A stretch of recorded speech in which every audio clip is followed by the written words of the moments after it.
अहंकार यानी मैं पर आधारित ये दोहे हमें आगाह कर रहे हैं। सुनिए। मैं बड़ी बलाई है, सकै तो निकसो भागी। कब लग राखो हे सखी, रुई लपेटी आगी।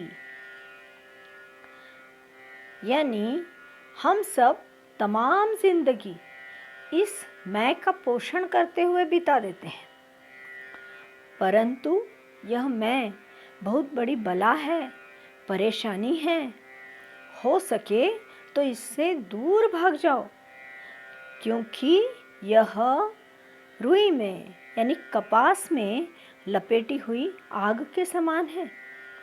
जिस तरह से आग कपास को तुरंत जलाकर राख कर देती है, उसी तरह से यह अहंकार हमारे शरीर को, हमारे शुद्ध विचारों को, हमारी सीरत तक को जलाकर नष्ट कर देता है।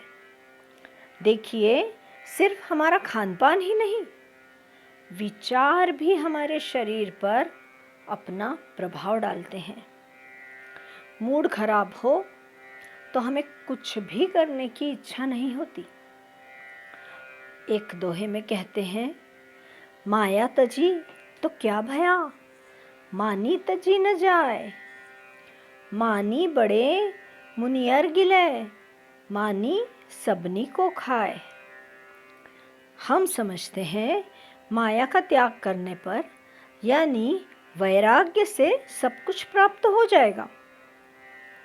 यहाँ सब कुछ से ईश्वर अभिप्रेत है, परंतु ऐसा नहीं है।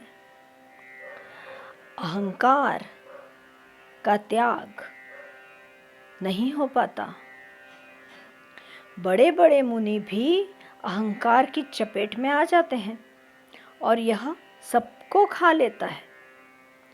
अब देखिए, मानी यानी अहंकार छोड़ना है, स्वाभिमान नहीं, क्योंकि मांगण मरण समान है, बिरला वांछे कोई। कहे कबीर रघुनाथ सू, मति रे मंगावे मोही। अब इस दोहे में स्पष्ट करते हैं कि कुछ भी मांगना तो मृत्यु की तरह है, जिसकी इच्छा कोई बिरला ही करता है। तो ईश्वर से धन संपत्ति नहीं मांग रहे हैं, वे तो रघुनाथ से कह रहे हैं कि मुझे जीवन में कुछ मांगना ही ना पड़े। तो स्वाभिमान की रेखा में हमें उस बिंदु का ध्यान रखना है जहाँ से अहंकार प्रारंभ हो जाता है। आरंभ नहीं, प्रारंभ। प्र जहाँ भी उपयोग में आता है आधिक्य दर्शाता है, जैसे प्रलय, प्रदीर्घ, प्रलाप वगैरह। तो हम इस अहंकार को पोसना बंद क्यों करें? क्या फायदा? तो अब कबीर जी जो फायदा बता रहे हैं वह सुनिए।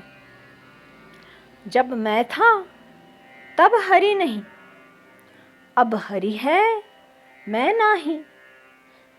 सब अंधियारा मिटी गया, जब दीपक देखा माही। जब तक मुझ में अहंकार था, तब तक दूर दूर तक हरि का कहीं अता पता ही नहीं था।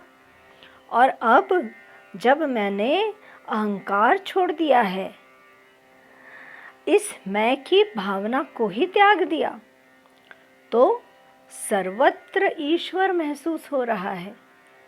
मेरे मन का सारा अंधेरा खत्म हो चुका है और ज्ञान का दीपक मेरे अंदर ही प्रकाशित हो गया है। देखिए, बाहर का प्रकाश हवा से कम अधिक हो सकता है, पर अंदर की ज्ञान ज्योत को बाहर की हवा पानी प्रभावित नहीं कर सकते। इस सुंदर हृदय को छू लेने वाले विचार के साथ कबीर जी को प्रणाम करते हुए हम विदा लेते हैं। धन्यवाद।